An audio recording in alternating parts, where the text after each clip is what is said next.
Durante 4 años brutales, la guerra de trincheras en el frente occidental fue una lucha metro a metro. Pero en el este se libraba una guerra muy distinta. Una guerra de avances, de victorias y derrotas espectaculares, de marchas de ejércitos enormes, de terrenos que requerían todo tipo de medios de transporte, desde camellos a esquís. En esta guerra se destruyó un gran imperio, el austrohúngaro.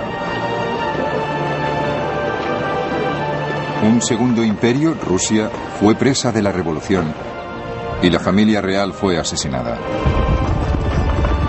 La guerra en el frente oriental cambió el mapa de Europa para siempre. Y ahora podemos verla tal como ocurrió, en color.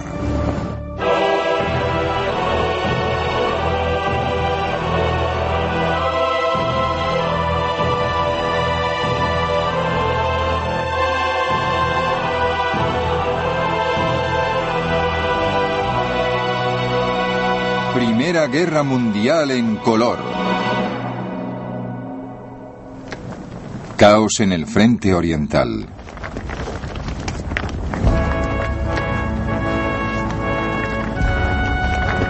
En agosto de 1914, 2 emperadores, rodeados de pompa y circunstancia, se pavoneaban en la Europa central. El primero era el Kaiser Guillermo, cuyas ambiciones coincidían con las de las clases dominantes de su país. El Kaiser era muy nervioso, hipersensible. Le daban ataques de histeria por cualquier cosa y vivía en un mundo de fantasía. La verdad es que en 1914 todo el país vivía en un mundo de fantasía. El segundo emperador era el aliado de Guillermo, el emperador Francisco José del Imperio Austrohúngaro. Era un autócrata reaccionario que presidía una corte desgarrada por las intrigas y las divisiones internas. Estos 2 emperadores de los poderes centrales tenían como oponente en el este a un tercer emperador, el zar Nicolás II de Rusia.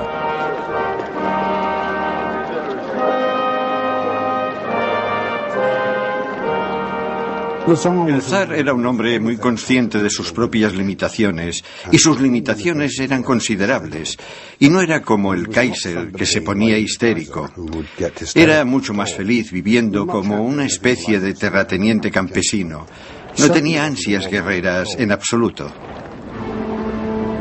La chispa que incendió los 3 imperios, el alemán, el austrohúngaro y el ruso, y les lanzó a la guerra, fue el asesinato del archiduque Francisco Fernando de Austria por unos nacionalistas serbios.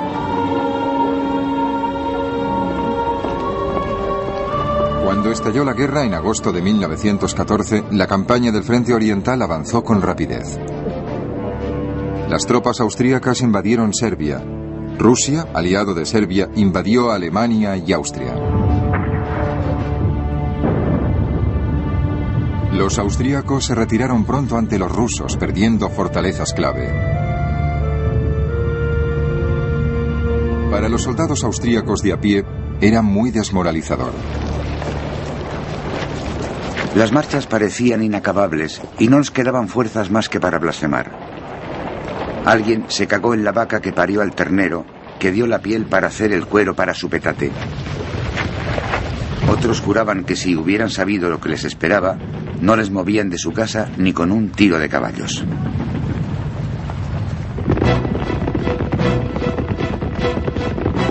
El ejército ruso aplastó a los austríacos, pero sufrió un grave revés contra los alemanes. A finales de agosto, en la batalla de Tannenberg, murieron 50.000 rusos y 100.000 más cayeron prisioneros. Un observador británico apuntó: miles de rusos obligados a retroceder hacia los lagos y pantanos hasta ahogarse. Era una visión horrible. Los gritos de los hombres y los caballos que morían son imposibles de olvidar. La victoria alemana les valió su reputación a sus 2 artífices, los generales Paul von Hindenburg y Erich von Ludendorff, que fueron idolatrados como salvadores de la nación. Hindenburg se hacía pintar un retrato cada día durante la guerra. Era un hombre maduro, digno y con forma de huevo, que representaba ciertas sólidas virtudes alemanas y además las tenía.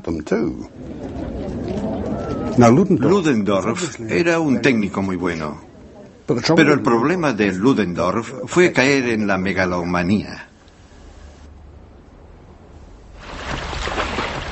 Las primeras batallas en el frente oriental convencieron a Hindenburg y Ludendorff de que el ejército ruso sería presa fácil.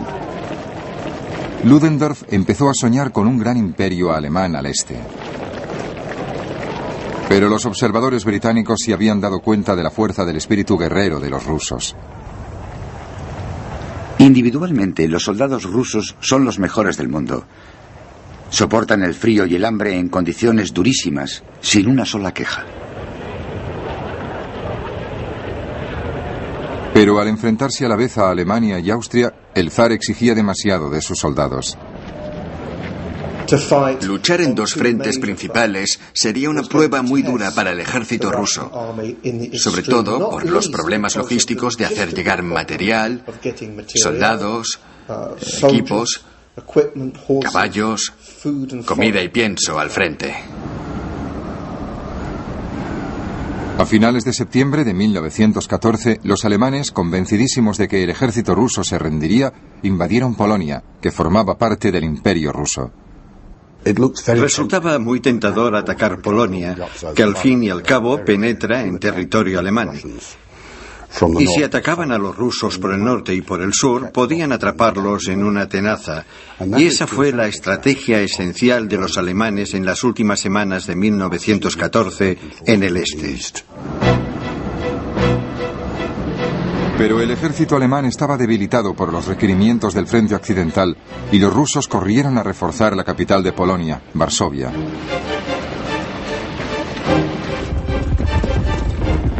Hindenburg y Ludendorff ordenaron a sus tropas que corrieran hacia el Vístula, río que tenían que cruzar para llegar a la capital polaca.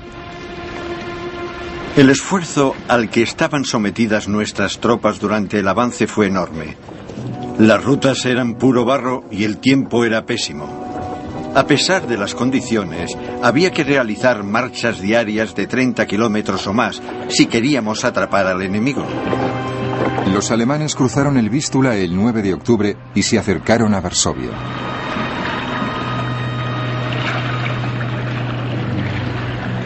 Una niñera rusa, Sophie Bocharsky, vio cómo se desarrollaba la batalla.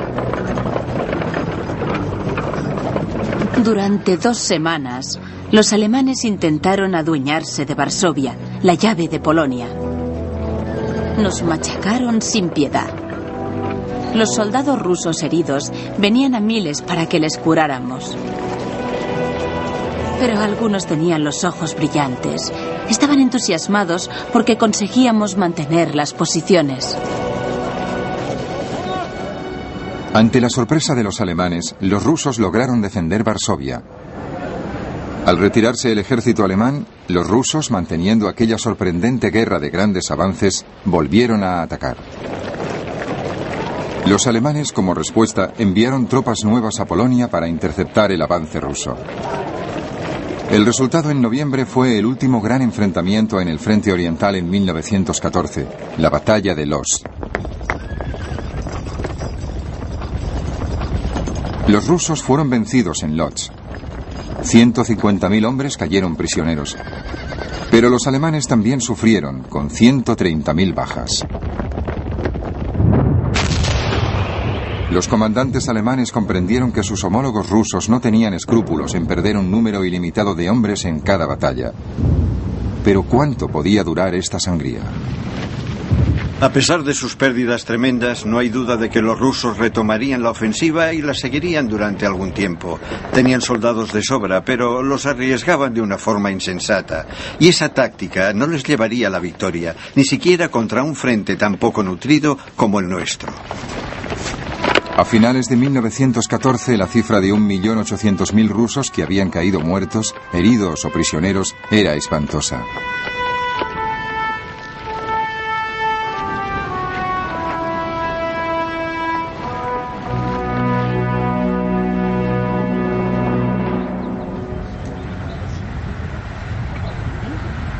A principios de 1915, con el frente occidental en punto muerto, el alto mando alemán se decidió por una victoria rápida en el este.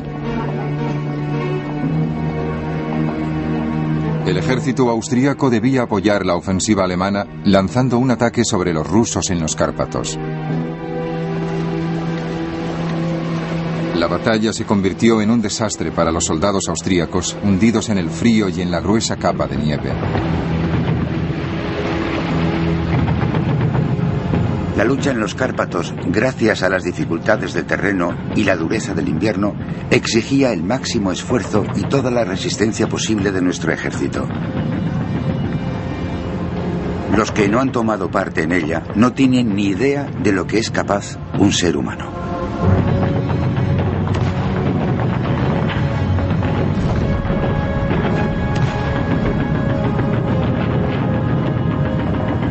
Al cabo de 2 semanas, los rusos frenaron el ataque austríaco. Pero a pesar del éxito, el comandante ruso en los Cárpatos, el general Alexei Brusilov, que se convertiría en el general ruso clave de toda la guerra, sabía que las tremendas listas de bajas de los primeros meses se estaban cobrando su precio. Los hombres que han enviado para cubrir las bajas no saben casi nada aparte de marchar. Muchos no saben ni cargar el rifle y en cuanto a la puntería, mejor ni hablamos. Esa clase de gente no se pueden considerar siquiera soldados. Pregunté a mis soldados en las trincheras una y otra vez por qué estábamos luchando. La inevitable respuesta era que un tal archiduque y su esposa habían sido asesinados y que entonces los austríacos habían querido humillar a los serbios. Nadie sabía decirme por qué los alemanes nos declaraban la guerra a causa de los serbios. Entonces apareció un nuevo tipo de oficial ruso que sí se hacía preguntas. Uno de ellos fue Dmitry Oskin, que describe a esos oficiales militares gordos y glotones que se pasaban la guerra sentados en una tienda comiendo helados mientras los soldados iban a luchar. Y eso ya es un auténtico desafío a la autoridad. ¿Qué estamos haciendo en esta guerra? Por mi sección ya han pasado cientos de hombres y por lo menos la mitad han terminado muertos o heridos en el campo de batalla. ¿Qué les quedará al final de la guerra? Los rusos desesperados necesitaban ayuda. Se enfrentaban a una nueva amenaza. En octubre de 1914, Turquía había entrado en guerra como aliado de Alemania. El sultán Enver Pasha, hombre de cierta edad, creyó que participaría en una victoria rápida. Enver Pasha había estado en Alemania. Hablaba un alemán excelente y se entendía muy bien con los alemanes. Y para empezar, pensaba que era imposible que les vencieran. Si crees que la guerra terminará antes de Navidad, puedes permitirte una escaramuza en los Balcanes o tal vez contra los rusos. Enver Pasha mandó a su ejército al norte para invadir la Armenia rusa.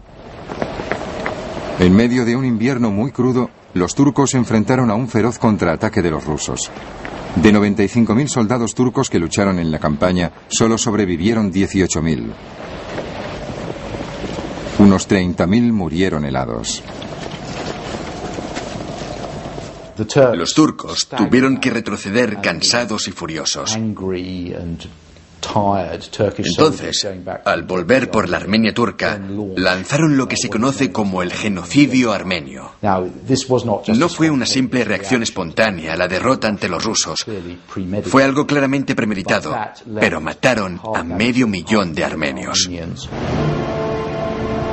La invasión turca inicial obligó a Rusia a pedir a sus aliados Gran Bretaña y Francia que les ayudaran a neutralizar la amenaza turca. Mientras tanto, Winston Churchill, Lord I del Almirantazgo, planeaba la expedición aliada a los Dardanelos. Su gran sueño era que se pudiera ganar la guerra atacando a Alemania y sus aliados por el flanco más débil.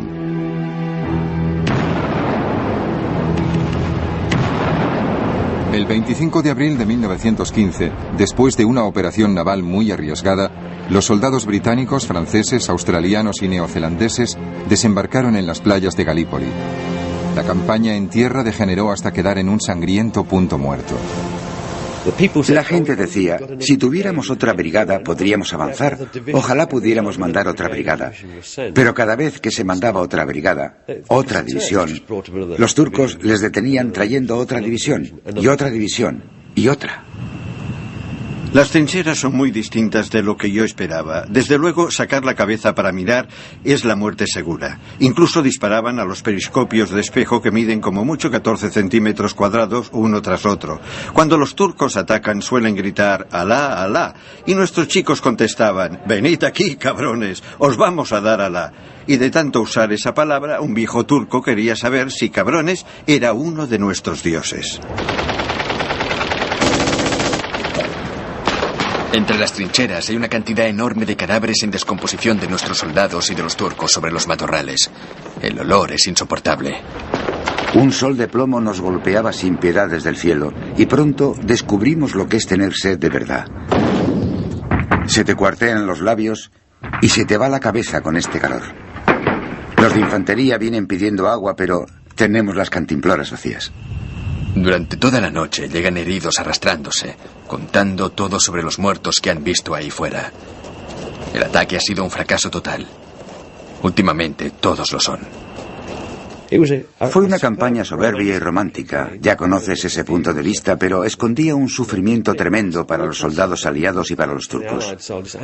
Hubo una epidemia de disentería que causó más bajas que cualquier otra cosa. La gente moría en las letrinas. Era horrible y no servía para nada. Toda la campaña fue un fracaso absoluto. Por fin, en enero de 1916, los aliados se retiraron. Habían sufrido más de 250.000 de bajas. Los turcos habían logrado una victoria famosa, pero su triunfo en Galípoli quedaría pronto eclipsado por la derrota en el norte. A principios de 1916, las tropas rusas se dirigieron hacia las montañas del Cáucaso para atacar la Armenia turca. Capturaron fortalezas turcas vitales. Turquía nunca volvería a amenazar a Rusia. Y además, las perspectivas eran favorables a los rusos y sus aliados franceses y británicos por otro motivo. En mayo de 1915, Italia entró en la guerra a favor del bando aliado, tentada por la oportunidad de ganar territorio austrohúngaro, sobre todo la región montañosa del Tirol.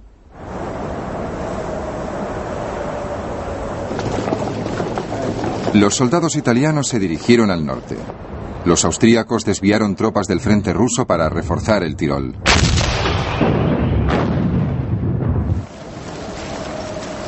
Se declaró la primera guerra sobre esquís. La guerra en el frente italiano era especialmente dura, porque los austríacos tenían todas sus posiciones en las montañas y nosotros llevábamos la peor parte de la lucha en el frente occidental en cuanto al armamento pesado y encima con el problema de luchar en terreno montañoso. Luchar en el frente italiano fue una de las misiones más duras de toda la Primera Guerra Mundial. Un joven oficial, Hugh Dalton, luchó con el ejército italiano. Las trincheras están cortadas en el hielo. Las avalanchas matan a más soldados italianos que los austriacos. Hay que arrastrar las ametralladoras precipicio arriba y colocarlas en repisas donde solo cabe un nido de águila. Hay que hacer cambios de guardia cada 10 minutos debido al frío intenso. Y los batallones de Alpini atacan por pendientes de nieve sobre sus esquís a 50 kilómetros por hora. Subíamos la pendiente de las rocas por un sendero muy estrecho. Sobre nosotros un pico llenaba el cielo. A nuestros pies, las suaves vegas casi verticales parecían esperar a que alguien rodara pendiente abajo. Durante la noche se congelaba todo. Las botas, la tinta del bolígrafo, hasta la espuma se congelaba en la cara antes de que pudieras afeitarte.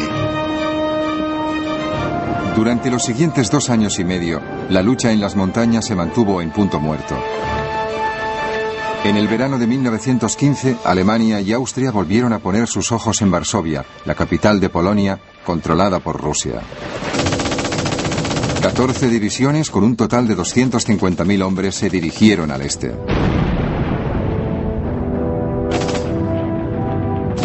En mayo de 1915, la ofensiva austríaca en los Cárpatos había costado a los rusos 100.000 bajas. En junio y julio, las bajas rusas ante el avance austroalemán no hicieron más que aumentar. En mayo, los rusos perdieron otros 400.000 soldados, entre muertos, heridos y prisioneros, y en junio de 1915, la cifra de bajas de guerra totales hasta el momento era tremenda, 3.800.000 hombres. Las fortalezas por las que tanto se había luchado estaban en ruinas. La población de Varsovia esperaba su destino. Varsovia está perdida, pero parecía que quedaba alguna esperanza. Ahora ya no hay esperanzas, a no ser un milagro. Los alemanes marcharán por las calles con el orgullo de la victoria. La única pregunta ahora es ¿cuánto tardarán en llegar? No creo que tarden días, más bien horas.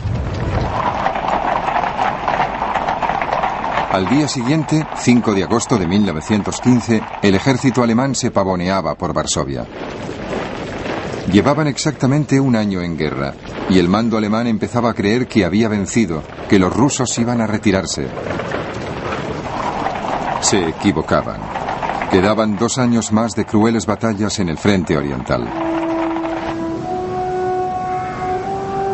Pero por el momento los soldados alemanes podían relajarse. Se sentían confiados y victoriosos. El enemigo ruso parecía derrotado y desmoralizado. Los observadores británicos sentían que se encontraban en un momento decisivo para el ejército ruso. Pasamos 3 semanas más de retirada. Cada día lo mismo. Hombres cansados caminando hacia el este. Con la artillería siempre por delante. Campesinos muertos de hambre pidiendo comida. Miles de heridos. Todos estábamos agotados. Nos moríamos por descansar. Nos preguntábamos hasta cuándo duraría el gran éxodo hacia el este. En respuesta a esa derrota, el zar Nicolás II se proclamó comandante supremo de las Fuerzas Armadas rusas.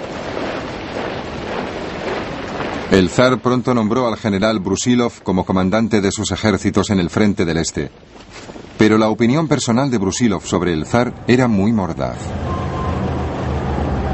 La ignorancia y la incapacidad del zar, su carácter débil y su voluntad vacilante hacen que no sea apto para dirigir un ejército.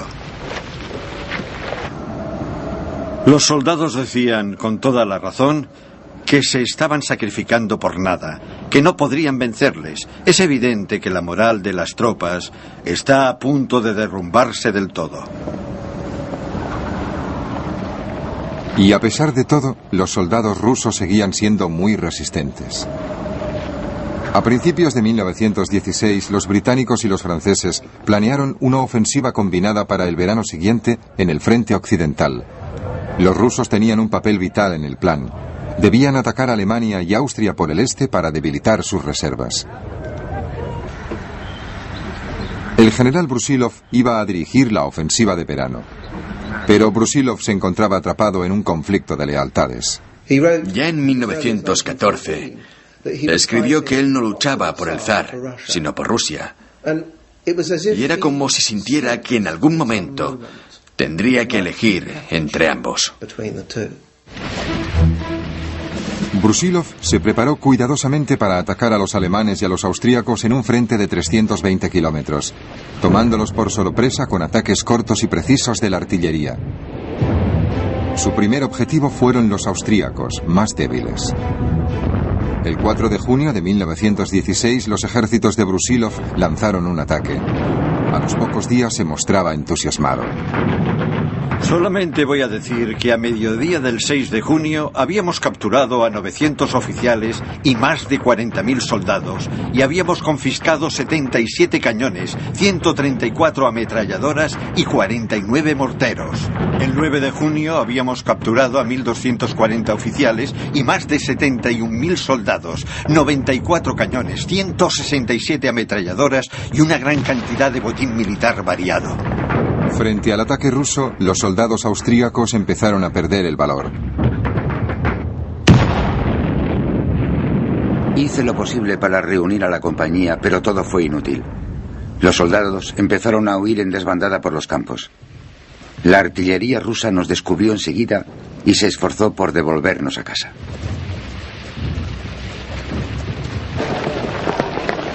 Por las carreteras y campos inundados venían incontables patrullas de soldados austríacos con sus uniformes azules, acompañados casi siempre por un solo ruso de uniforme marrón.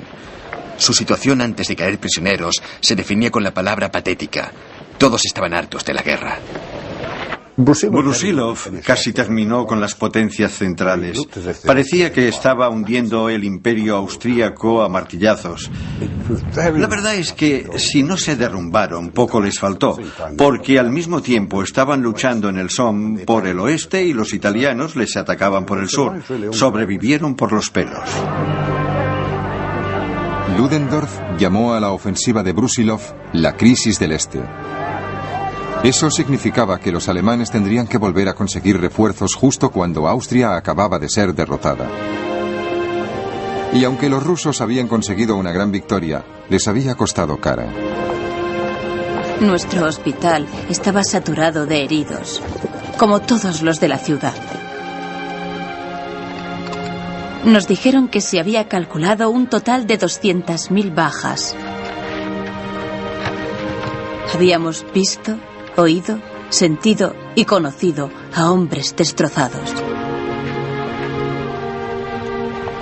En el invierno de 1916, los alemanes habían reunido las reservas necesarias para contraatacar y recuperar gran parte del territorio que Brusilov capturó en su ofensiva de verano. Fue una decepción tremenda para los soldados rusos de a pie que habían luchado tanto. Pero los observadores británicos seguían admirándose de su resistencia. Esos hombres, en general, tenían una salud física de hierro. Podían marchar y hasta luchar, viviendo de raciones tan escasas y burdas que no creo que las tolerara ningún otro soldado europeo. Aunque hubo medallas para los vencedores de la campaña de verano, a finales de 1916, cientos de miles de soldados rusos estaban pudriéndose en campamentos de prisioneros alemanes y austríacos. Para los que se quedaron en el frente ya no hubo más victorias, solo retiradas. El propio Brusilov estaba muy desilusionado, pero no con sus soldados, sino con el alto mando.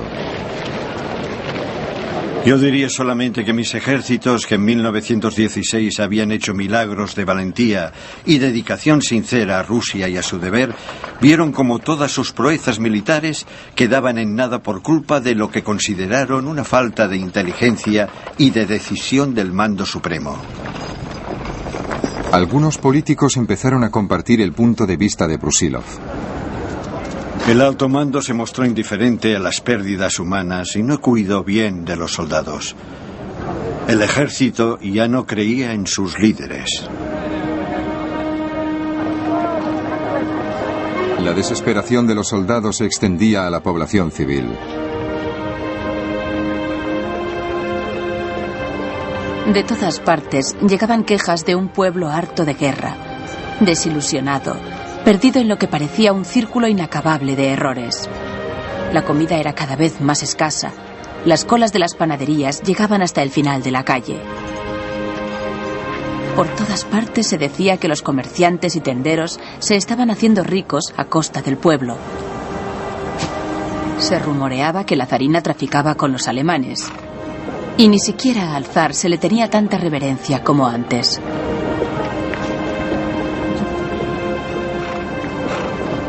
Esa gran Rusia, que podía alimentar al mundo, sufría escasez de comida y de otros productos también. Había escasez de todo en Rusia. De comida, de ropa, de botas, de petróleo, de parafina. Pronto llegará la hambruna. Te aconsejo que compres 10 libras de pan y lo escondas. En los suburbios de Petrogrado se ven mujeres bien vestidas pidiendo limosna por las calles. Hace mucho frío. La gente no tiene nada para quemar en las estufas. Al demonio con todo, qué dura se ha vuelto la vida. El descontento se extendía por toda Rusia. Las huelgas se convirtieron en algo habitual. Gente de todos los estratos sociales ponían en duda la necesidad de la guerra. En otoño de 1916, los marineros de la Armada rusa, aburridos e inquietos, se habían amotinado 2 veces, una en el Báltico y otra en el Mar Negro. El zar y su familia se habían quedado solos. Todos los estratos sociales hablaban libremente de que la nación y el ejército habían sido vendidos por los favoritos de la zarina y que buscaba la regencia para sustituir a un emperador débil, indiscreto y borracho, cuyos defectos eran de sobra conocidos. El rumor estaba servido. Se decía que la zarina manejaba los asuntos de Estado bajo la influencia de su amante secreto, el siniestro monje Rasputín. La calumnia se extendió y se propagó. No había nada tan malo o tan vil que no llegara a insinuarse. Los poderes oscuros tras el trono, la influencia alemana en la corte, la sospecha de una paz firmada traicioneramente, el poder de Rasputín, historias infames sobre la zarina. A finales de 1916, intentaron proyectar una imagen positiva de la zarina, mostrándola como enfermera en el Palacio de Invierno. Pero lo que no habían previsto es que la imagen de las enfermeras había cambiado, porque toda una partida de uniformes de enfermera había caído en manos de las prostitutas de Petrogrado. No se dieron cuenta de que las imágenes de la zarina vestida de enfermera tendrían justamente el efecto contrario al que pretendían. La presentaron vestida de enfermera y solo lograron reforzar todos esos rumores sobre sus juegos sexuales con Rasputín.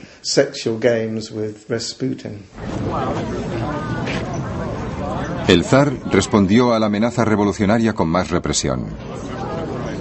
Algunos de sus consejeros incluso iniciaron negociaciones secretas con Alemania para acabar con la guerra, esperando que eso ayudara a conservar la posición del zar ante su pueblo. En febrero de 1917 a las tropas del zar se les ordenó disparar a los manifestantes en Petrogrado. Algunos, como Fidor Lind, se negaron. Los cosacos disparaban sobre multitudes indefensas y desarmadas, golpeando a la gente con sus látigos, aplastando a los caídos con sus caballos. Salté encima de una mesa y grité: «Amigos, amigos, ¡viva la revolución!». A medida que aumentaban las tensiones, los altos mandos militares pidieron al zar que abdicara. Majestad imperial, sé muy bien el profundo amor que sentís por nuestro país. Estoy seguro que para salvarlo a él y a la dinastía, consentiréis en realizar el sacrificio que la guerra os exige. El zar intentó volver en tren desde el frente hasta Petrogrado.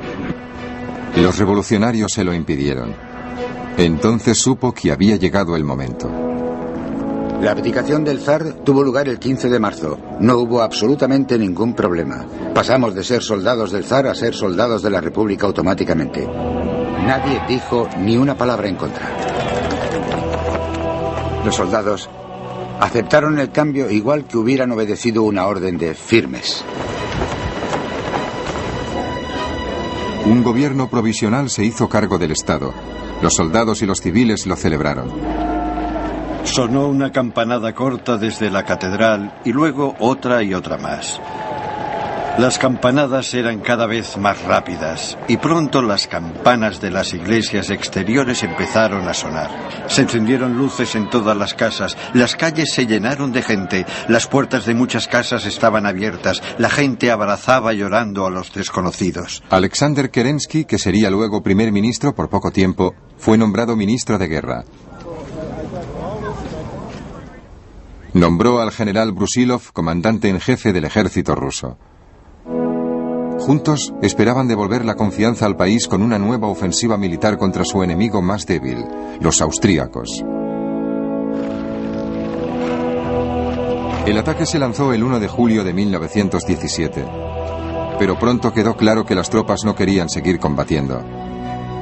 Al cabo de una semana, los generales vieron que se estaba gestando un motín. Cuando les pregunté qué querían, dijeron que no querían luchar más y pidieron que les dejaran volver a casa para compartir la tierra que sus compatriotas habían tomado a los terratenientes y vivir en libertad. Y cuando les pregunté qué sería de la gran madre Rusia, contestaron que no era asunto suyo lo que pasara con el Estado. Al cabo de 3 años de luchar y sufrir, los soldados rusos estaban hartos.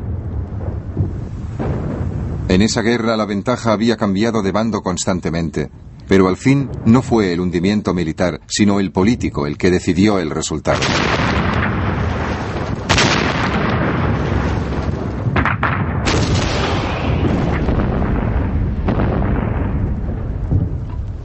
En septiembre de 1917 los alemanes lanzaron el último ataque y capturaron Riga, el segundo puerto ruso más grande del Báltico. Ahora podían sentarse a mirar cómo Rusia se destrozaba en luchas internas.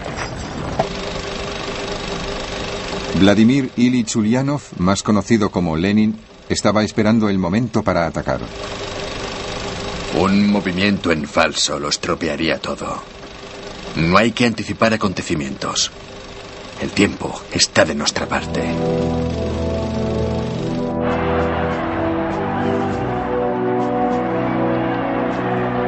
El objetivo de Lenin era la revolución bolchevique, pero su eslogan de paz a cualquier precio fue el que empezó a ganarle el apoyo del pueblo.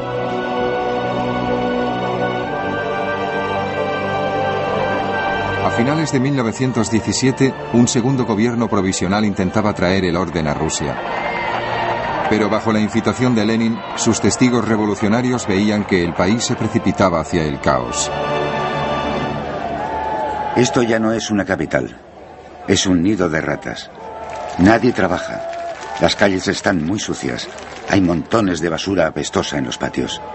Me duele reconocer lo mal que está todo. La gente se vuelve perezosa y cobarde y muestra todos los instintos criminales contra los que he luchado durante mi vida y que ahora están destruyendo Rusia. Los socialistas han sembrado el viento y Rusia recogerá las tempestades. La situación económica de Rusia es tal que frases como "al borde de la ruina" son habituales. Los revolucionarios extranjeros, como el norteamericano John Reed, veían cómo se acercaba su momento. Por un lado estaba la prensa monárquica incitando la represión sangrienta. Por el otro, la voz de Lenin rugiendo "insurrección". No podemos esperar más. Cada día, el gobierno parece más indefenso. Trabajadores armados patrullan las calles por las noches, peleando con los delincuentes y requisando las armas que encuentran. En noviembre de 1917, la revolución, glorificada más tarde en las películas rusas, era inminente.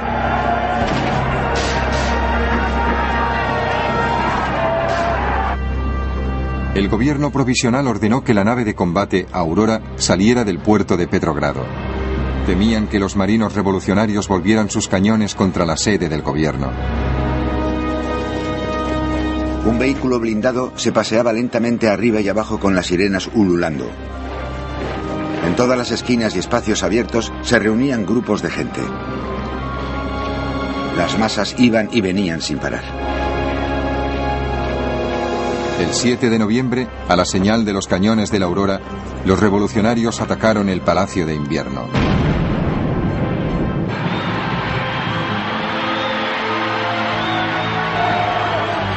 Amaneció sobre una ciudad llena de emoción y de confusión, sobre un país entero respirando a largos sorbos la tormenta. Al cabo de pocos días, la revolución se extendió hasta Moscú.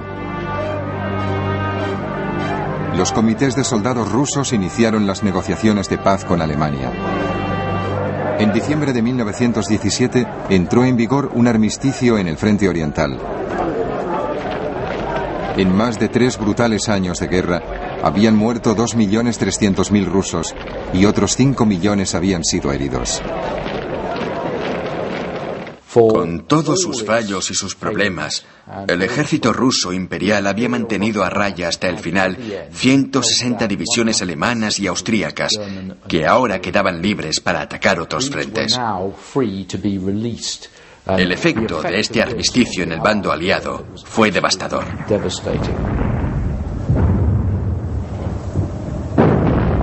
Italia fue el primer aliado que sufrió los efectos del hundimiento de Rusia. A finales de octubre, los ejércitos austríaco y alemán atacaron en las montañas del noroeste de Italia.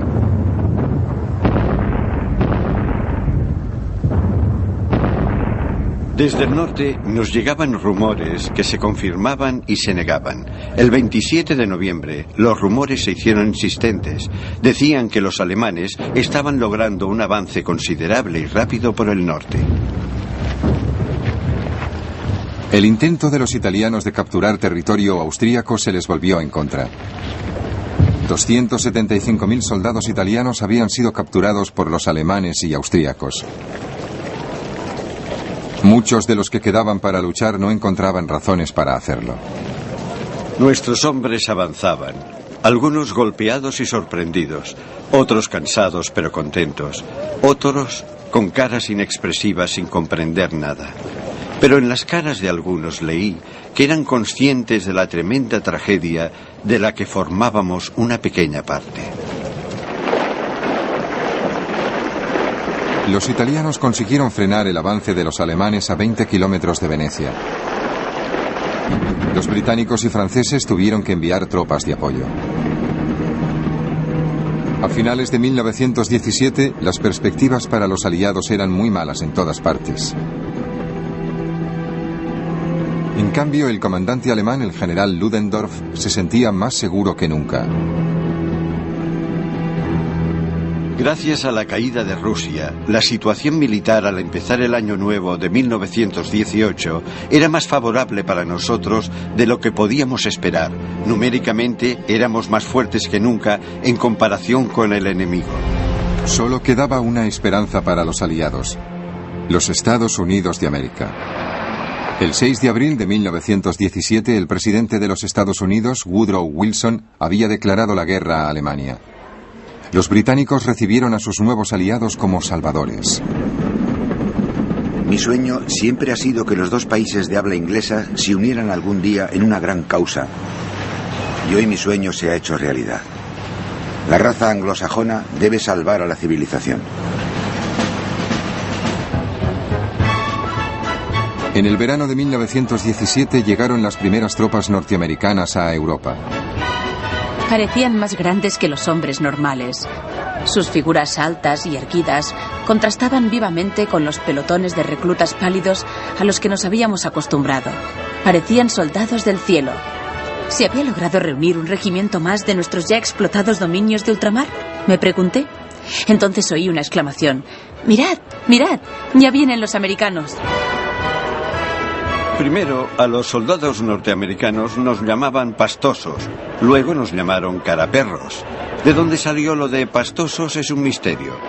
Caraperro sí se entendía. Decían que nos llamaban así porque llevábamos placas de perro, dormíamos en casetas, gruñíamos al ver la comida e intentábamos ligarnos a todas las mujeres que veíamos. Para muchos de los primeros norteamericanos, la instrucción en el frente occidental fue un choque cultural. Aquí está una lista de lo que más odiaban. Nuestros oficiales van a la cabeza de la lista, porque no nos sirven para nada. Son caprichosos, arrogantes y tozudos. En segundo lugar, el tiempo. En tercer lugar, las mulas. En cuarto lugar, esta ropa que traspasa. Tenemos los pies siempre mojados. En quinto lugar, los piojos. En sexto lugar, las latas de carne con patatas. La nostalgia de nuestro país va en séptimo lugar, porque la mayoría nunca habíamos salido de casa y estamos tan necesitados de afecto femenino que es algo tremendo. Y en último lugar están los alemanes, porque si no fuera por ellos, podríamos irnos a casa. El comandante en jefe de la Fuerza Norteamericana Expedicionaria, el general John J. Pershing, tenía que endurecer a estos reclutas para la batalla. La guerra mundial implicaba movimientos de masas. Una cosa era reclutar a 1 o 2 millones de hombres para el ejército y otra convertirlos en un ejército organizado e instruido, capaz de enfrentarse y resistir en la batalla a las fuerzas mejor preparadas de Europa, que ya tenían 3 años de experiencia de guerra acreditados. Cuando los norteamericanos empezaron a pelear, recordaban mucho a los británicos de 1916 en el Somme. Eran entusiastas y tenían la moral muy alta, pero tenían mucho que aprender. Y aprendieron muy rápido en batallas muy sangrientas. Los norteamericanos vieron su primera batalla en junio de 1917. Recuerdo que a la luz del alba vi a los primeros muertos norteamericanos. Para entonces, por desgracia, ya no me afectaba la visión de nuestros propios muertos, pero aquellos, no sé por qué, me conmovieron. Estaban tan nuevos y elegantes con los pantalones largos, también simbolizaban la esperanza de los aliados cara al futuro.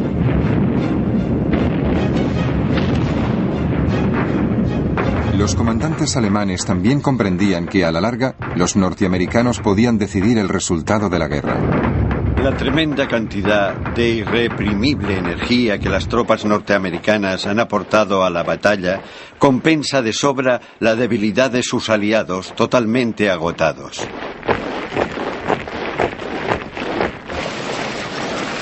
Con los norteamericanos a la vista, Ludendorff empezó a pensar que Alemania debía arriesgarse y acabar pronto la guerra.